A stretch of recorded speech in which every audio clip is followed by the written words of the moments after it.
যুক্তরাষ্ট্রের নিউ ইয়র্কের ব্রঙ্কসে গোলাগুলির ঘটনায় প্রাণ গেল এক পুলিশ সার্জেন্টের 12 বছর বয়সী ছেলের। শনিবার বিকেলে একটি বডি গাড়ির সামনে সংঘর্ষের পর ছোড়া গুলিতে নিরপরাধ পথচারী হিসেবে নিহত হয় শিশুটি। এ ঘটনায় আরও 2 ব্যক্তি আহত হয়েছেন। পুলিশ জানায়, ব্রঙ্কসের এলিয়ট প্লেসে গ্র্যান্ড কনকোর্সের কাছে বিকেল 5:30টার দিকে প্রথমে কয়েকজনের মধ্যে মারামারি শুরু হয়।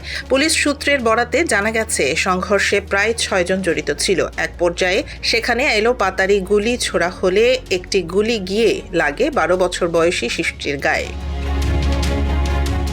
ইউনাইটেড বডিগার্ডস অব আমেরিকা জানিয়েছে, শিশুটি একটি বল কিনতে স্থানীয় একটি ডেইলি গ্রোসারিতে গিয়েছিল। দোকান থেকে বের হয়ে বাইসাইকেলে ওঠার কিছুক্ষণ পরই গুলিবিদ্ধ হয় সে।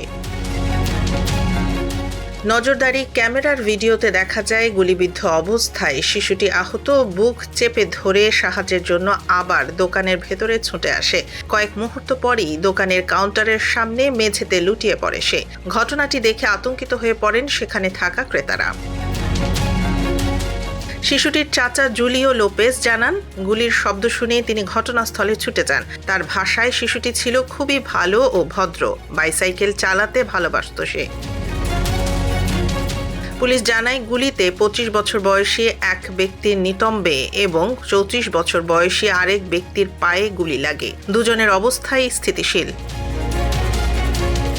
এখনও কাউকে গ্রেফতার করা হয়নি। কে গুলি চালিয়েছে বা আসল টার্গেট কে ছিল তা স্পষ্ট নয়। পুলিশ বলছে, সন্দেহভাজনরা একটি কালো BMW গাড়িতে পালিয়ে গেছে। ঘটনাটি এখনও তদন্তাধীন।